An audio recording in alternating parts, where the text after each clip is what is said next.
Welcome to Film Strip, movie reviews presented by Continuous Play Podcast. These podcasts are spoiler-filled as we discuss the plots, characters, and themes of the films in review. All content used or discussed in these podcast episodes is the property of the respective owners and used under the Fair Use Act, Section 504, C2, Title 17.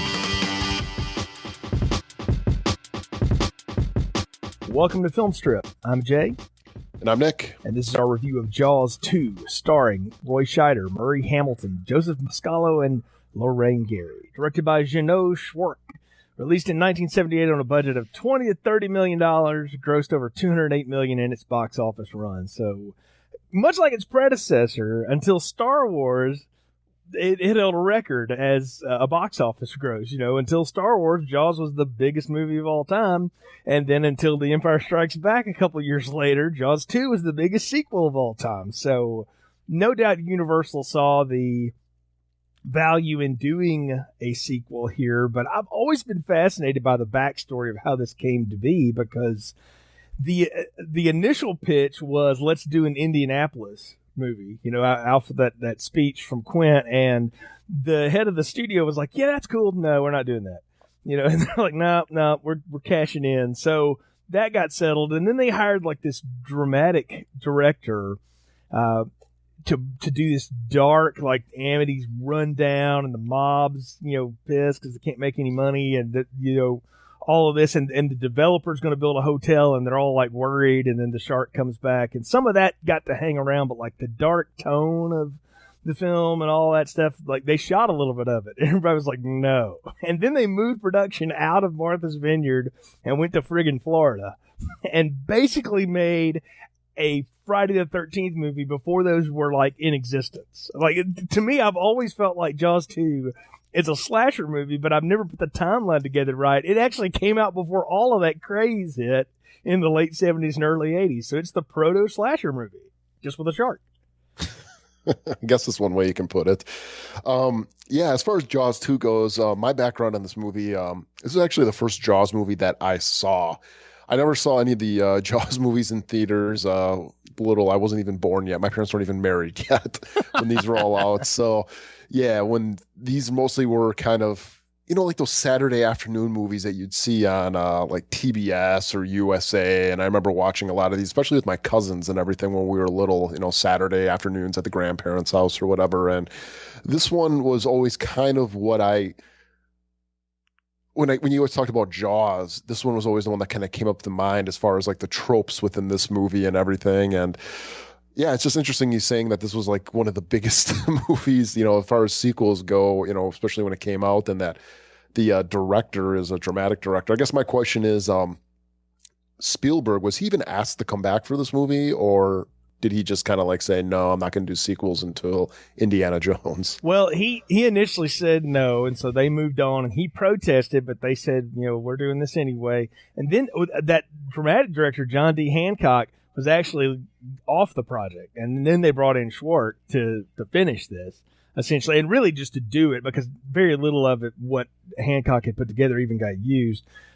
And they strong-armed a lot of people into this. Like, Roy Scheider did not want to do this at all, and he did it as if you'll let me out of my contract, then I'll do it, because he wanted to go do other stuff. He did not want to be the shark sheriff. And so they got him back. Him and Szwarc did not get along on the set. There's lots of, it's more of just disagreements about how it should go. They didn't like personally hate each other, I don't think, or maybe they buried that years later, but they didn't like, you know, go fisticuffs or anything. But it's kind of like if you read stories about Hoosiers, and Gene Hackman and the director like literally went at each other the entire shoot. It's the same stuff. It just, you know, he didn't want to be there, and he was just trying to do something a little more, I don't know, deeper and dramatic. And I think it shows. Brody's role in this it's central, but it's not nearly as arc-filled as before. So they brought in Szwarc because he could do on budget stuff, and he understood how to shoot action. And the biggest reason they went with him is he said, look, we're never going to have the initial surprise of the shark coming out of the water again. We've already done that. Let's not try to recreate that. Let's show the shark a lot. Let's show it from the beginning. Let's shoot from the back of the shark, and let's get more shots of the shark. And he even came up with the idea of let's mark the shark in some way so the shark gets the burnt face. And he's the one that really created this shark should just be the killer running around, trying to kill everybody. And that's why I say it's proto-slasher. I mean, it's the funny thing is that I've always thought, well, this sort of just borrowed from that. But really, this one was way before all this. This is before Halloween comes out later in the same year, but it's well before Friday the 13th and all the knockoffs. So I do agree with you, though, that this is the one people think about when they think of what are Jaws tropes. Like we talked about, Rocky 3 really is kind of the Rocky trope movie. That's the one everybody kind of thinks of when they think of Rocky tropes. I think the same thing with Jaws is people think of Jaws 2 when they think of the shark tropes. And it's the same mechanical shark. It still didn't really work that well. They got it to work enough, I think. And moving the location helped some, but seawater is hell on mechanical stuff. I mean, it just is. And so they never really got around that problem. But, I like the idea here is if you're going to do this again, Schwartz was right about one thing. You're never going to get the suspense of that shark coming again. And you're never going to get the novelty of this thing being here and we don't know what this is, because we do know one person here that knows what this is. I mean, he's clear into what the problem is here. And so I like the idea of we borrow a little bit of that stuff from the town in the book that we didn't use, that they're more interested in the profit and they're really not interested in his shark drama this time. And I thought that was a smart call, story-wise, at least, to take this one. Interesting direction that they decided to go with this movie, too. I mean, we'll get into it in a little bit, but is like changing kind of like the whole nature of the movie, where the last one was about, three guys being out there. They really started doing that teenage stuff, like you're saying, even before the slasher movies doing it by making this kind of more teenage centric. I'm wondering if they're doing that because they realize that teenagers are going to be kind of the big crowd for this movie per se. So it's going to be like, let's kind of put them as far as the people in the, the victim role and everything. But I guess, before we even get into that a little bit more, we should probably do a plot summary, don't you think? Oh, yes. Go ahead, Nick. Why don't you tell us what the Jaws 2 is all about? All right, hold on. All right, it's been a few years since the shark attacks at Amity Island, while the kids have grown up. Wait, let me do this again. Sorry, you love my edit. You love that I give you all this editing stuff, Shay. It's been a few years since the shark attacks at Amity Island, and while the kids have grown up, Jay, that sucks. It's been a few years since the shark attacks at Amity Island, and while the kids have grown up, so has Chief Brody's paranoia about what lurks in the deep. Following the disappearance of a pair of divers, Brody voices his warnings, but the town leaders will hear none of it. Brody shoots a school of fish, mistaking the blurry mass for a shark, and he is removed from office. I guess back then it didn't take very much, but there's a little more to it, but yeah. Yeah, you shot the water, you were out. There was a beach full of people. That's also true. However, there is indeed a second shark terrorizing the island seas. When a group of kids fall victim to the beast and are adrift in the open water, Brody races to rescue to the rescue. Yep. However, there is indeed a second shark terrorizing the island seas. When a group of kids fall victim to the beast and are adrift in open water, Brody races to the rescue, ultimately tricking the shark into biting a live power line, killing it, and probably plunging the island into a panic darkness for many days to come. Why the hell is there a power line all the way out there? It looks like it's going towards the ocean. No. They that's a great trope setup. They set that whole set up, Cable Junction. It's just out in the Gulf. It's just an anchored thing. But they set that up. You got to have somewhere to line power to the island, and there would be a place where it would have to do a path through. I grew up as the kid of a power worker, so I learned a lot more about how that would work than maybe I should know.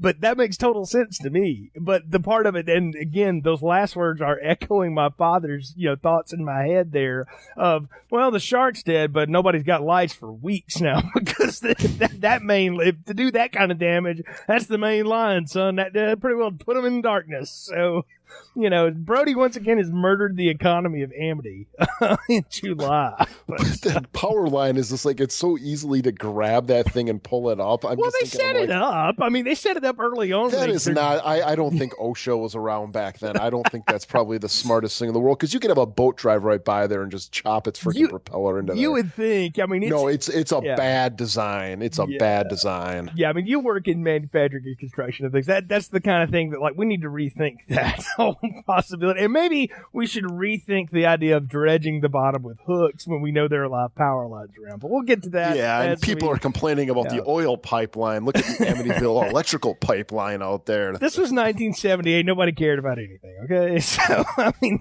we really didn't. It wasn't that I'll agree. They didn't care about anything, even the way that they looked. You see those shorts on those guys? Oh, my God. Dude, you see the haircuts on these allegedly hot women? I mean, good grief. There was women in this movie? I thought those were boys. There are alleged teenage girls in this film with very frizzy hair. You're right. It is the idea of let's have teenagers and all that, but Schwartz actually cut down a lot of that because that was much more involved in the other script, and he said, let's kind of sack some of those teenage storylines. Let's just focus in on a few. We'll just have a few of them, and it really needs to be about the shark. His whole thing is this movie is about the friggin' shark, and I don't think he's wrong in this case. The problem is the last time, and it was based on science that had not been developed well yet, but there was at least an explanation as to why a shark like that would hang around in an area. It found a food source, and it just hangs around until the food source dries up. So Brody's inclination, along with Hooper's, was right, is if you just keep everybody out of the water for a little while, it'll just go away because there won't be anything else to feed on. It's not like you have seals hanging around there. This time, this shark, and Brody even asked the woman on the beach about it, we can talk about, seems like he's hell-bent for leather on revenge. From the opening shot, they waste no time in setting up what the mood of this film is, because the music, Nick, they use the Jaws theme, but the music this time is much more what I would call horror tropish than before. I mean, it's eerie. We're underwater with these divers, and then out of friggin' nowhere comes the shark.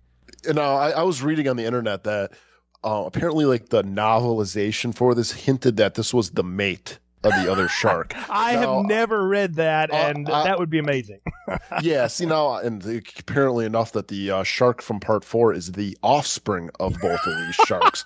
That the shark in the first one was a guy, and this is the girl shark, and she's out on a little bit of a lover's revenge, right now against Brody for taking away her mate.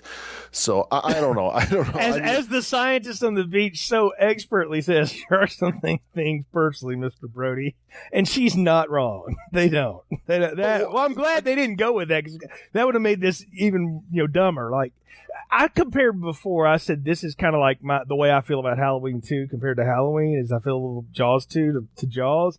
It's not the original, but I enjoy parts of it if I'm able to accept in my brain that everyone here is going to do the dumbest thing possible to make the plot go forward. but even like just adding kind of like this, kind of like in Halloween 2, we got to accept the really dumb plot element that Michael Myers is related to Laurie Strode. You didn't need to do that, and now it's like, now we got to take, like, almost like now in the Jaws movies, where we got to just accept that there's another gigantic, bigger than anybody's ever seen shark out there in the same waters on the same coast at the same time. I mean, it's almost like Die Hard, where it's like, how can a man on Christmas Eve fall into, like two, how can this happen to a guy again? You know what I mean? And it's no, you're right. With Brody too, I'm like thinking, this guy was already scared of the water in the first movie.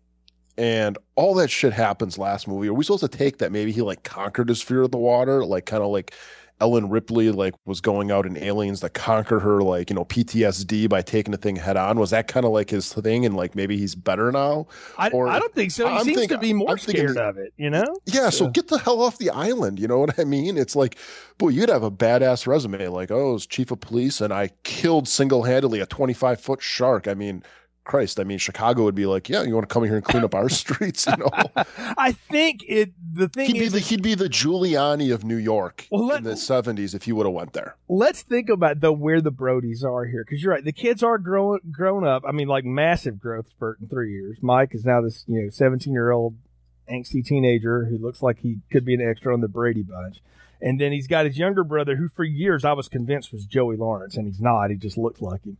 And I don't know who the dude is, but he looks like Joey Lawrence. You got those two, and then Ellen Brody now is like, she works for a local developer and for the mayor's office, so she's doing the whole career thing. They seem to be less together than ever before. Like, it's like they've sort of grown apart. Like, they even have that one scene where he pulls a body out of the sea from the water ski accident we'll talk about in a minute.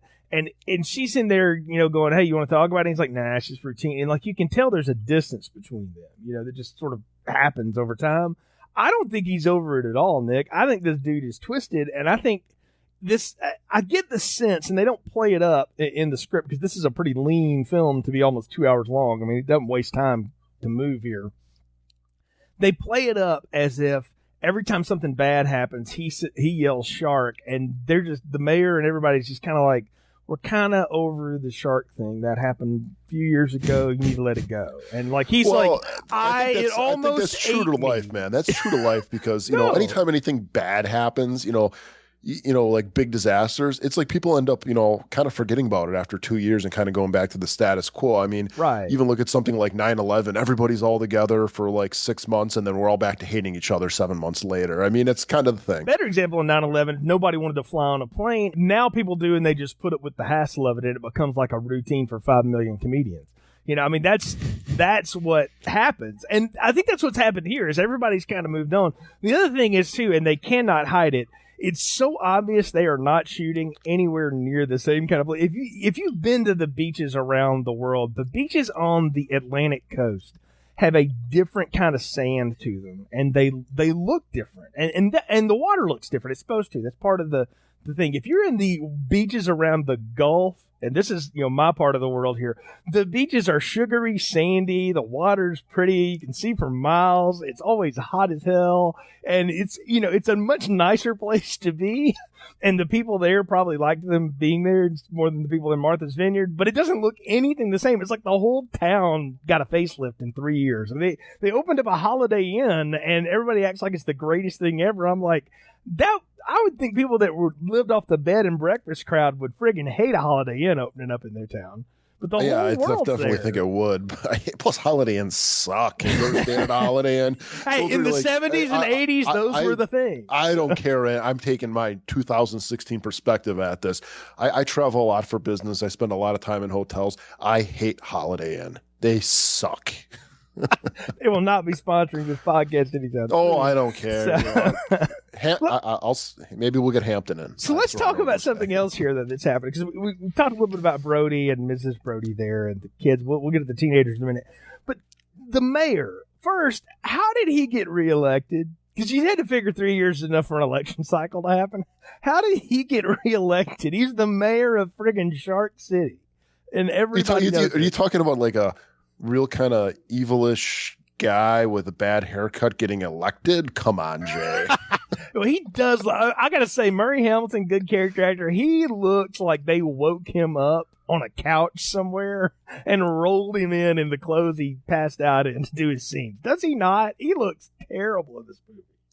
He does. He looks very weathered. I think he was enjoying the craft services pretty good on the first Jaws set. I mean, he's yeah. Well, because they had created this whole other character, this Lynn Peterson, this developer, and I called him the town business douche, to be there. Which this guy, like, apparently, if you're a Days of Our Lives fan, you love this guy. He's Stefano, what the hell ever.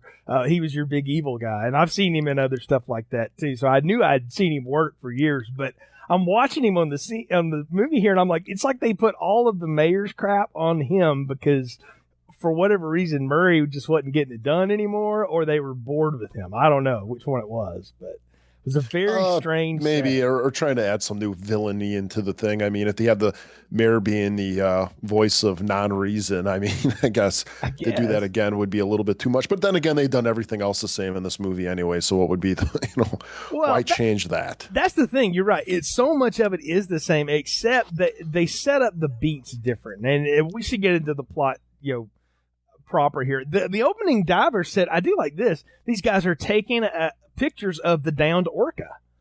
And I thought, that's kind of cool. I was like, I felt like I was watching South Park. I was like, I remember the orca, So I was like, oh, yeah. And a good sequel, though, especially one in this era. You got to remember, there's no VHS. There's very limited TV exposure at this point. So people remember Jaws from the year and a half it was probably in the theaters. And the movie's already got the greatest marketing tagline ever, just when you thought it was safe to go back in the water. I mean, gosh, how many times has that been stolen and rehashed?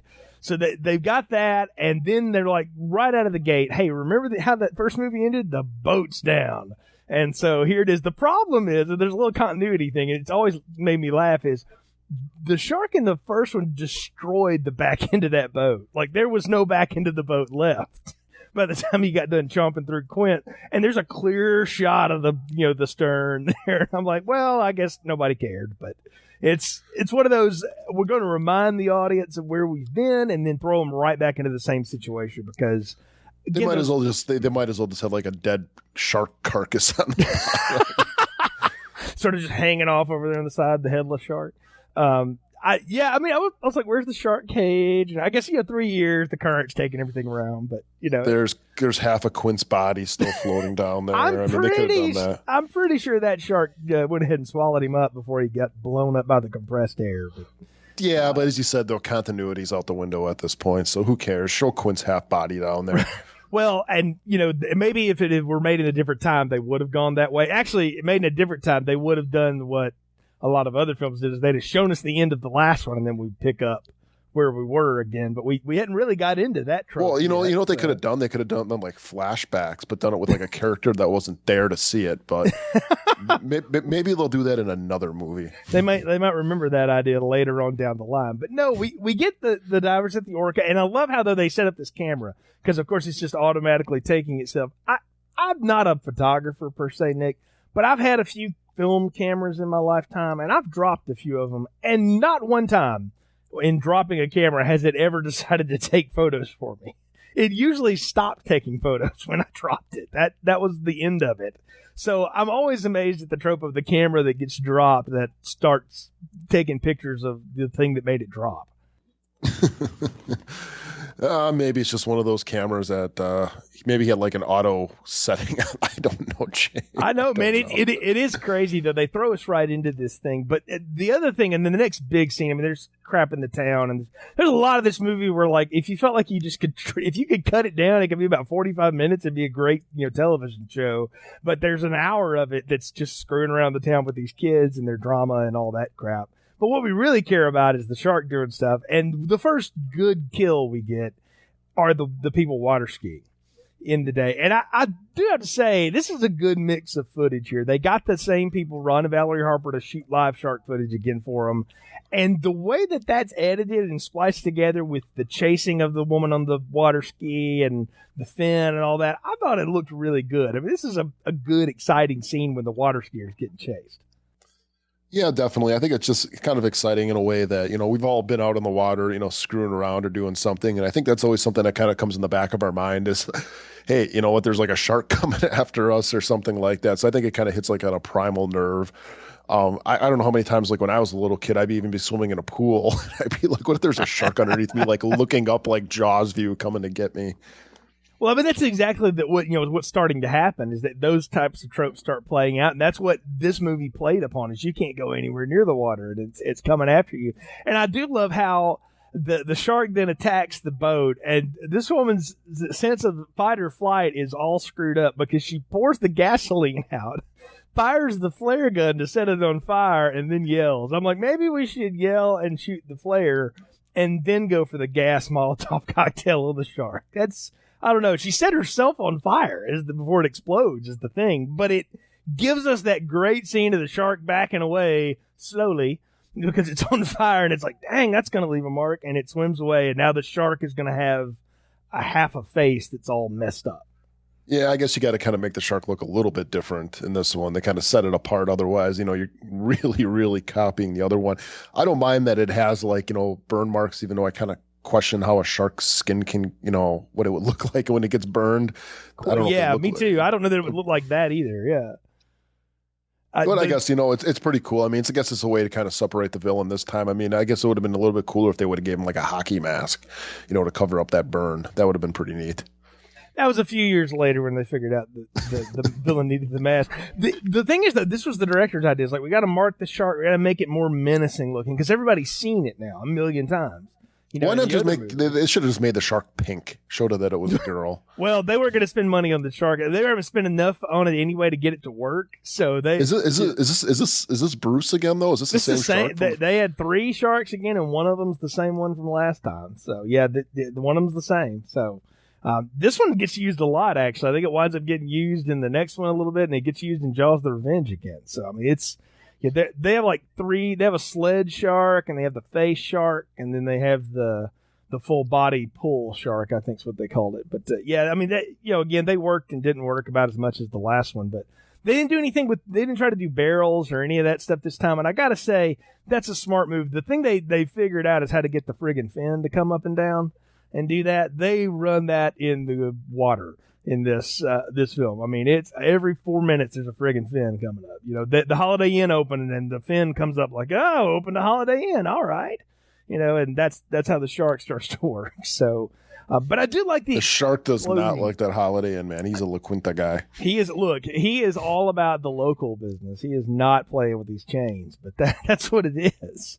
But no, I like that we back away from the shark for a little bit before we get into it anymore. I mean, we mess around with the teenagers, and I mean, the thing that gets me about the teenagers, man, is that it seems to be really focused on Mike Brody, the teenager, and how his dad wants him to get his job. His mom's like, nah, just screw around all summer. And like they're having all that tension. And he's got his, group of friends, the Art Garfunkel lookalike. And then the Last Starfighter's hanging around over there somewhere, I think. And, there's all these people, or actually Arnie from Christine is hanging out over there somewhere. Last Starfighter comes up in another Jaws film. But, I mean, he's over there. And then you've got the allegedly hot girls and his annoying little brother. And there's all that going on, right? And torpedo boob girls, that's what I'm calling them. You got that, and you got the 2 messing around on the beach, and they run into the dead orca. And I got to ask you with that orca, is this a shot at the movie Orca when they had the orca kill a great white shark, and they're like, no, we're going to kill your thing in the movie. It certainly could have been. Orca was one of those, if you haven't seen that, folks, Richard Harris's not finest moment of cinema. Before he started doing Harry Potter stuff, he did exist many years before kids. But yeah, the Orca movie, that's probably a little shot at that. The actual truth of it is that the killer whale will totally take down a shark, but probably not one as big as what Jaws is purported to be. So that's the other side of it. But Orca, oh my God. Orca. Yeah, if you've never seen that, man, it is. I'm telling y'all, it's a classic piece of trash cinema. So it really is. It came out about a year or 2 before this did. So. If you ever want to watch a movie where they abort a killer whale, that movie is for you. Blackfish has nothing on Orca. Yeah, not even yeah, really. So your 2 best Orca films are Orca and Blackfish in that order. But yeah, no, I like the idea though that they set up how bad Free Willie's mad at you for that. Jay. Yeah, Free Willie can bite it too. And he believes he can still fly. But the orca on the beach here, I like the way they set this up because we get another scientist here, but we make it real clear early on that Hooper's not coming back, which the only reason Dreyfuss didn't come back is because Spielberg wasn't doing this. And so there was that. So they write him off in a phone call later. But they have this other science lady there who takes measurements and tells Brody that sharks don't think things personally, because what Brody is doing is the irrational thing that everyone in the audience would have been saying is, could it be that a shark is coming to destroy the other shark? And she's like, no, that's not really how this works. But it gets played off and they never go back to that. And I think this movie's trying to tell you, no, Brody's right. This shark is taking it personally. But the science there makes total sense. Like, even as a kid, I was like, yeah, I don't think this is it's just another shark. It just happened. I disagree with her. I'm taking it as it's personal this time.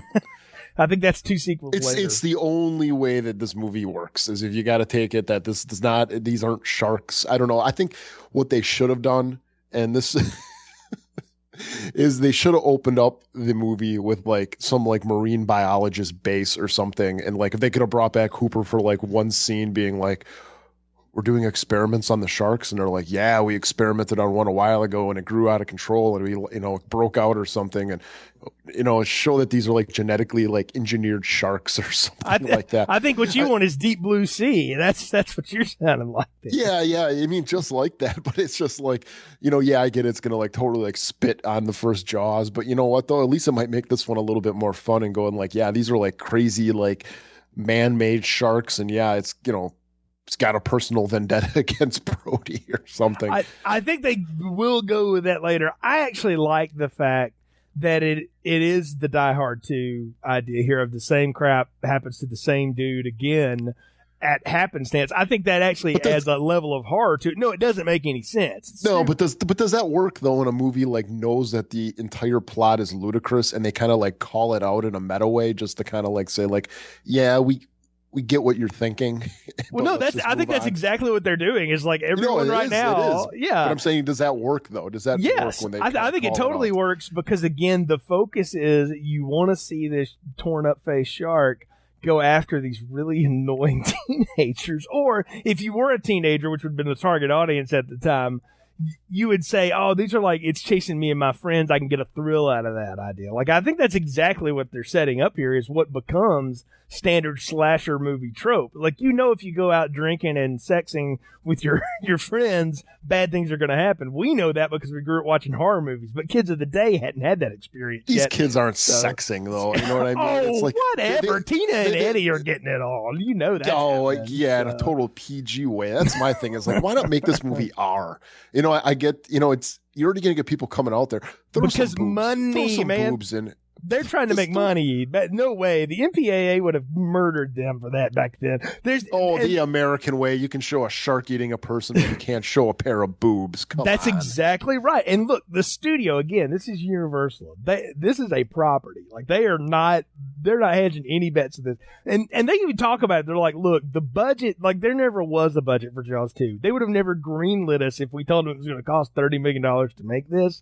We were just spending Jaws 1 revenue to make this movie, and they figured we'd make it back. And you know what we did, so they never questioned us. But he said that's why the next 2 movies actually have a budget, though, because this one really didn't have one. They just kept doing it, and like one figure will take you 20, the producer will tell you it's more like 30. To make the where do they work. Put the money though? It's all in I'm telling you, it's all in the camera work and the sets, because they had to build these floating things with all these sailboats screwed up all the time, and the helicopter and the cable junction and getting the shark to work. They spent a ton on that, and they had to pay Scheider some dough to do this, and they paid the guy that ultimately rewrote the script like double what it would have cost them if they'd just hired him to begin with.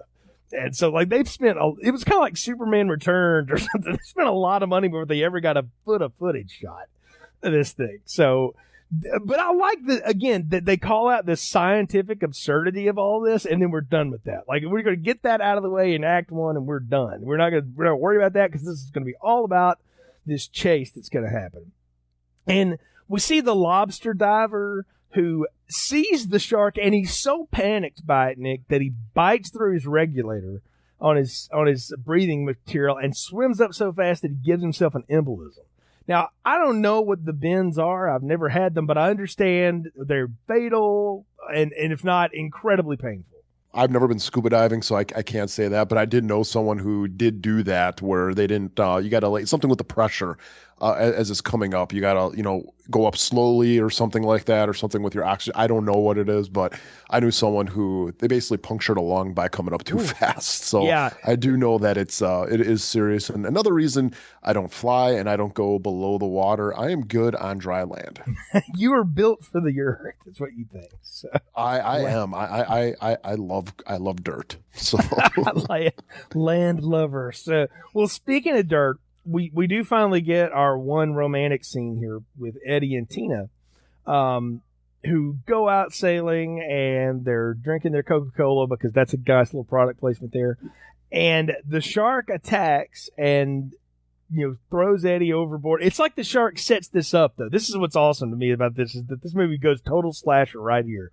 The shark separates the two of them, so Tina can scream at Eddie to swim, and then he can circle back around, grab Eddie, slam Eddie into the boat, so Tina can watch him devoured in front of her. That was a great kill, though, man, because he rips part of the boat off and everything. I mean, as a kid, I thought, holy smokes, what a horrible thing to see.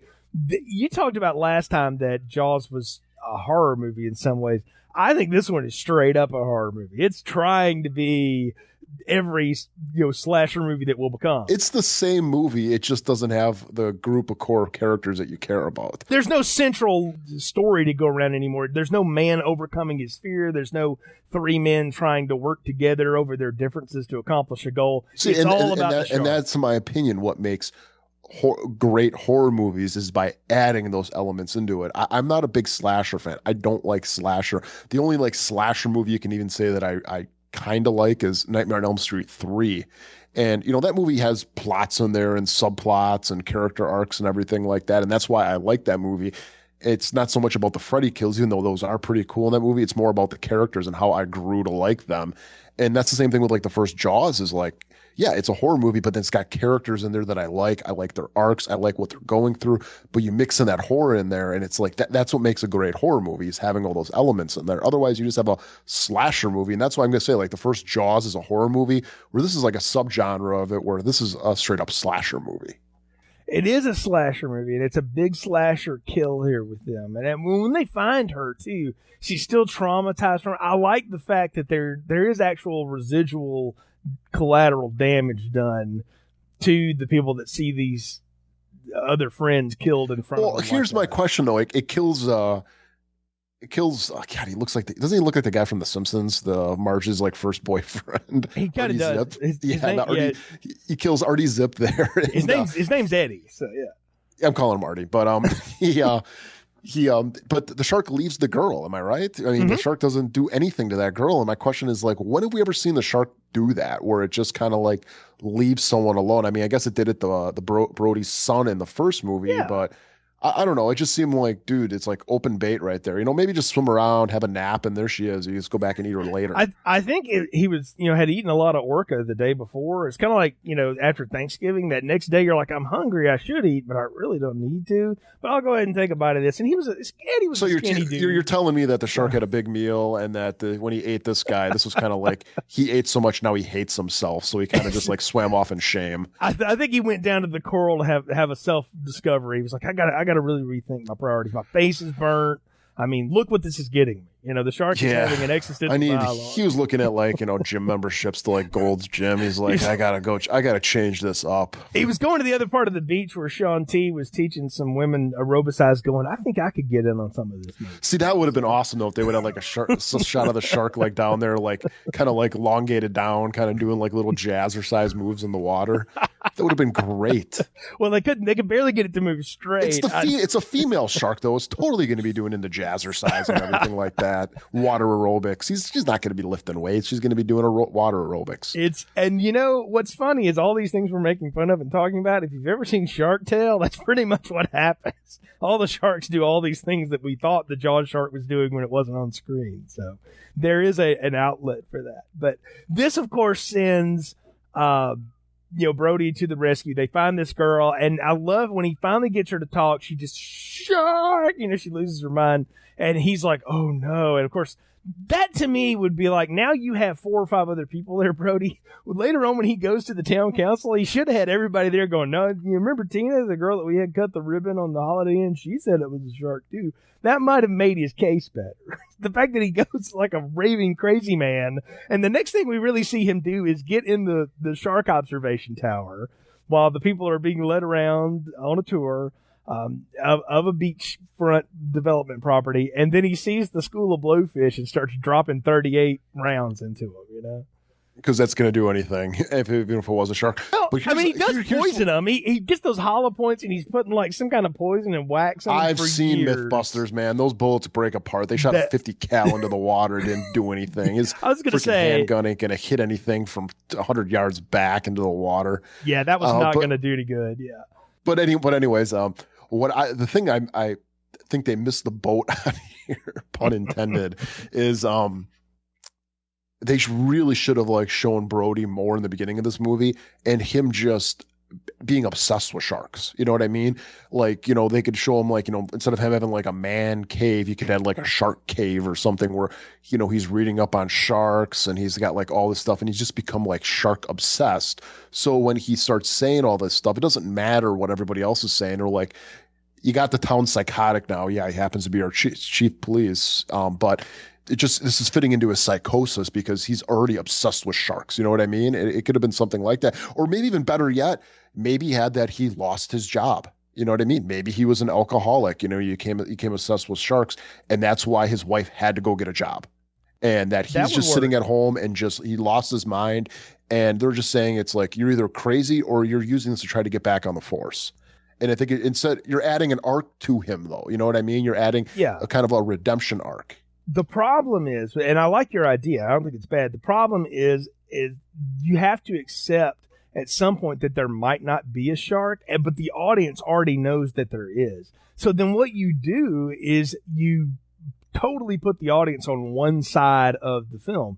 Like that tension would only work if in some way you could believe Brody is just imagining things, and these are just random accidents happening. And a better film with a more dramatic tone that wanted to do something like that could probably pull that off.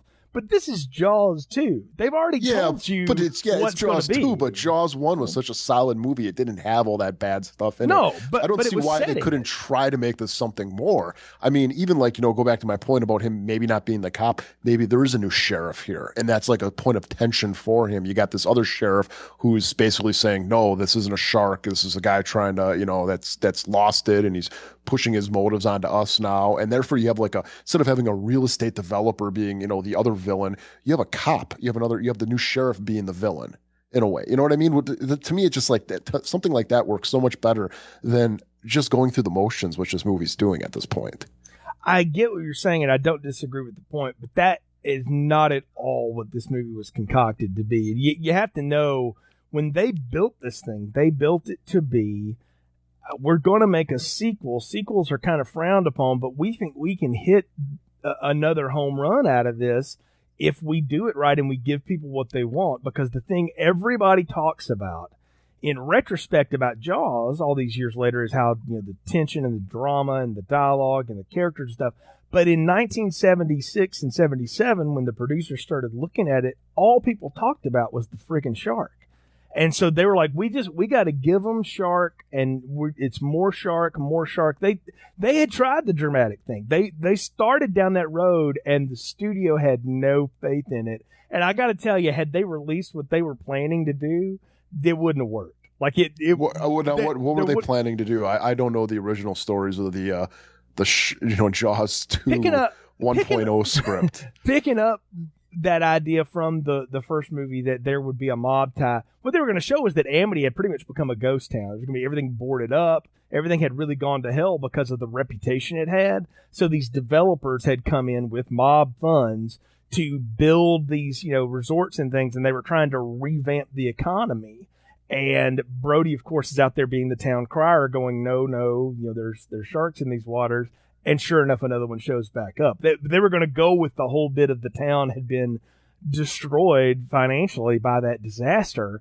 and what would it look like, and if it tried to get back on its feet. And and some of that still makes it into this film because these people have no patience for Brody at all. Like you said, he shoots up the beach. Everybody's freaking out. They have that great scene. He goes and gets the film developed from that diver's camera. And we get that, sideways shot of the shark face and all that. And it's, it's the beginning of every great conspiracy theory. It's a little grainy photo of something that may or may not be there. And it's the best acting in the film is when Brody goes before the mayor and Peterson and those other town folk there and tries to plead his case. And they're all like, I don't know what that is, and you get that sense. But they tried to they were going to go for that drama thing, Nick's what I'm saying. And they realized that would not work. Yeah, because the mafia, I would have vetoed the mafia crap too. That would have been pretty dumb. Okay, now if they would have turned into like a big prostitution and alcohol bootlegging thing, that would have been a little bit more interesting. Maybe you got a drunk shark. I don't know. That would have maybe been a little bit better. I don't know. But either way, point being is the chief shoots up the beach and he gets canned for it. And we promote the deputy who is obsessed with the water to chief now. And, we've got the whole thing with the teenage kids. Mike's supposed to be working, but he sneaks off and his annoying brother comes with him and all that stuff. And we get like 20 minutes, it seems like. It's not that long, but it feels like of just, scenes of people sailing boats. And I got to tell you, this is the part of the film where I start like going, okay, I'm kind of done with this. Like, can we move on? I got really bored when it was just circus music and boating going on in Florida. Like, I didn't really sign up for that. Yeah. I mean, they should have done some different type of like action scene in there. Maybe have the new sheriff or chief go out there and, run into the shark and get killed or something. And my big thing is like, why is the mayor living when this movie's over? Doesn't he deserve a How is his kid still alive, too? That's like twice, right? I mean, yeah, Larry Jr. becomes almost the hero of the friggin' thing in the end of it. I'm going to talk about these kids, man. They screw up the whole bit with the kids on the boats getting attacked. I like the idea that they all get, swamped over. They basically have to kind of tie together to drift together because that, it puts them all in the same small space. You don't want them all on one boat. So you've got everybody spread around.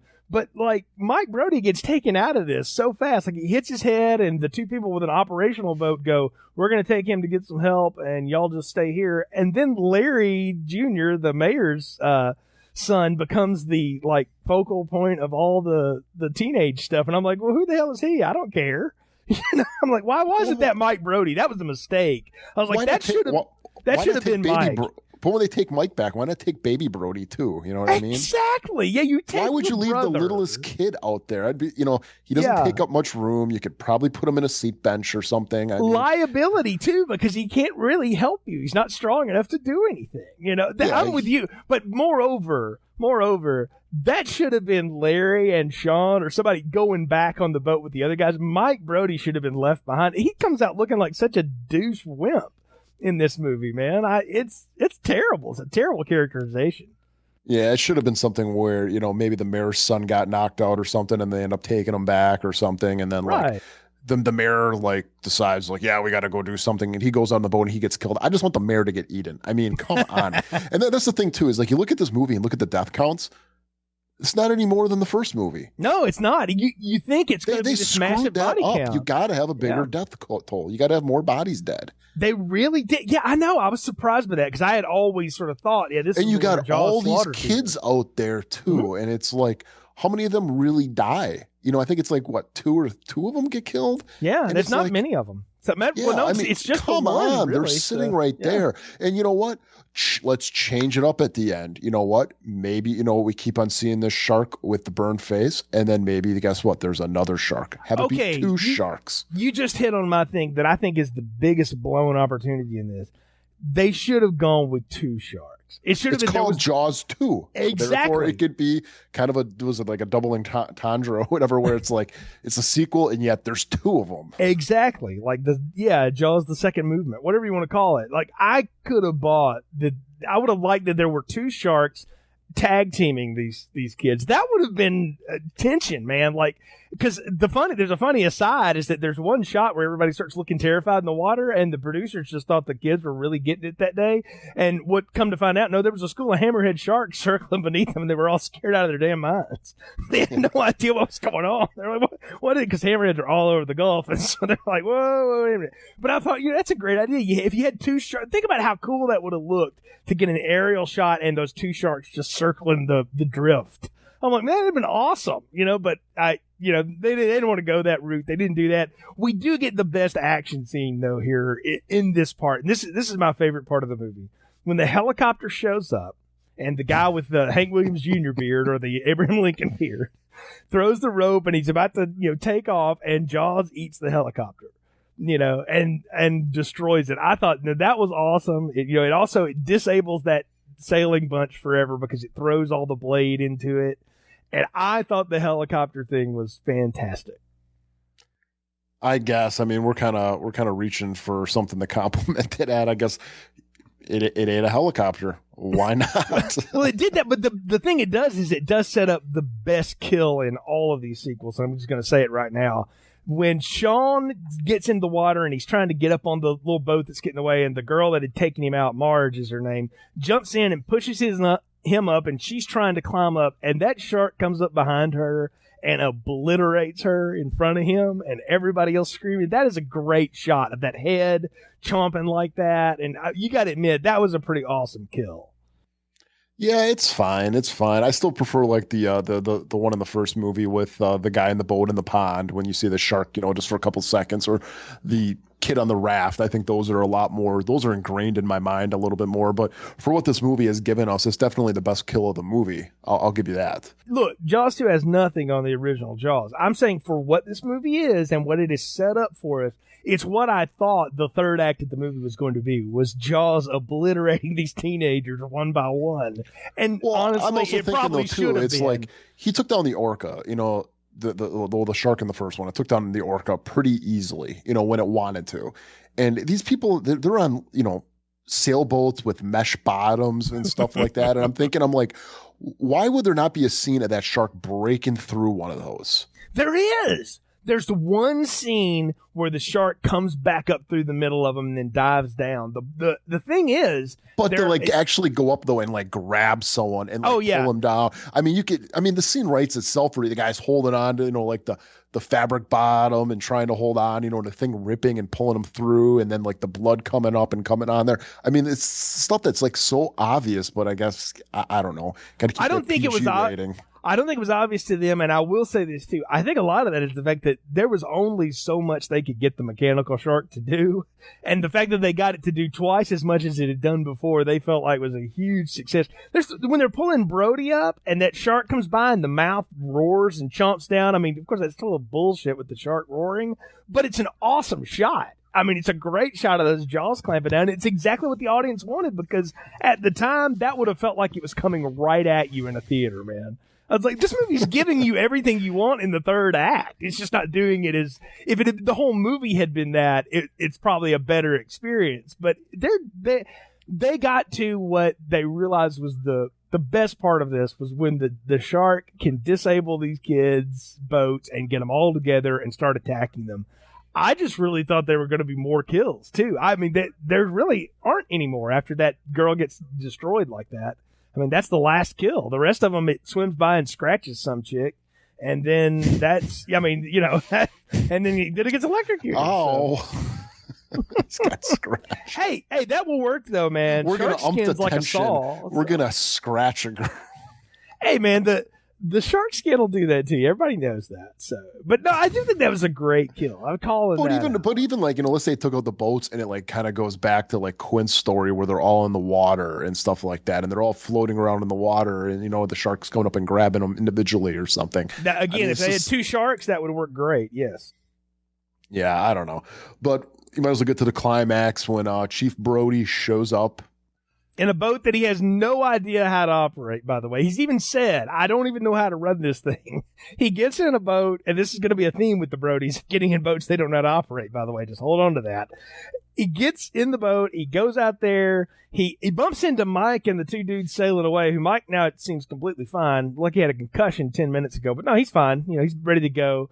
And they tell him where they are. They're out at Cable Junction. Okay, so he starts heading out that way, and he's looking for the kids, and he gets there, and as he's trying to throw the rope over and all that, the shark shows up and of course says, there you are, been waiting on you, and turns it all to hell, and Brody crashes his boat into because he doesn't know what he's doing, obviously. I mean, he sees a shark and he just hits the gas. Might as well, yeah. They should have done something like out of Kill Bill, where it's showing the shark eyes and then Brody's eyes and doing that music. No, that would have made this awful. They played this right. The tension of this works because they'd set up for us early on when they're dragging the bottom after the water skiers get blown up about the power line thing. So Brody's got the rope on the hooks. Chekhov's power line. Chekhov's power line, exactly. They're bringing it back, and then here comes the power line. And then you get that other bit. The other piece of useful information that the woman told him was that sharks are attracted to blood and thrashing about and sound. So he starts beating the hell out of that power line with a boat paddle to get the shark's attention. And it's like, come and get it. Is sort of what it is. Dinner time. Come and get it. It is. It is so dumb.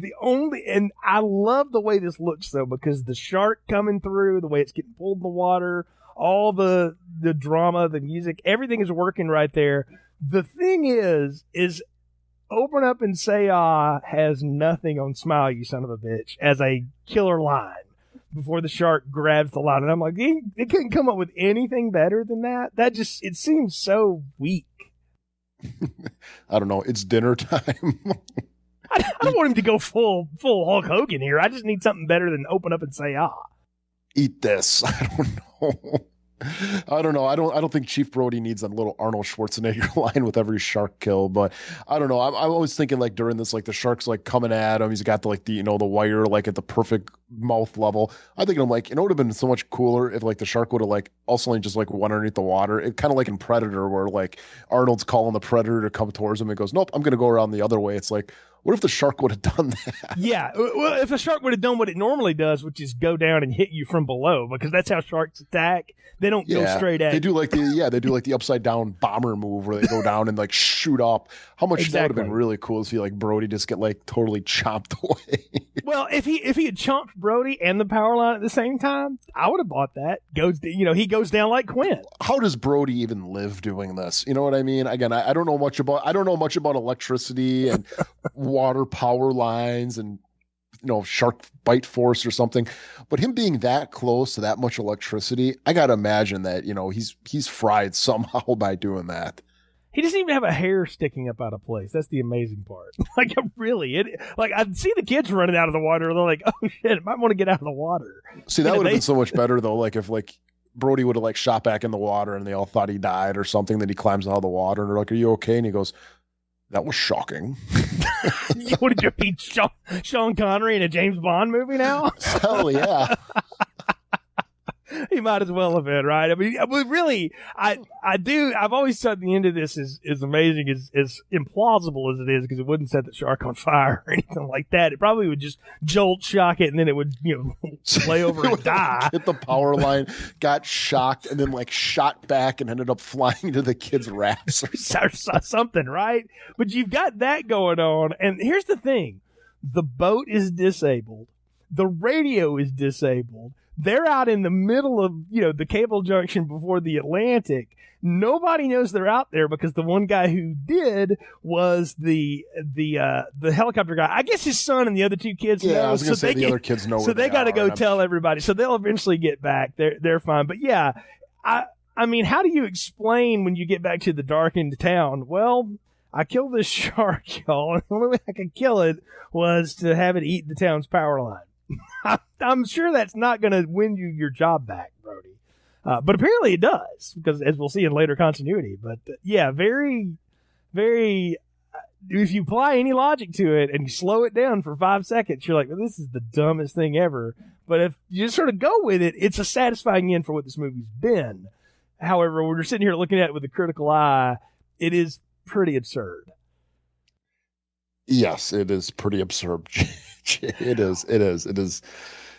It is butt nuts crazy at the end of this movie. I don't know. It's just, like I said, I go back and think about Jaws and just, every little thing about that. And then we're getting a power line and a shark eating it with a burned face.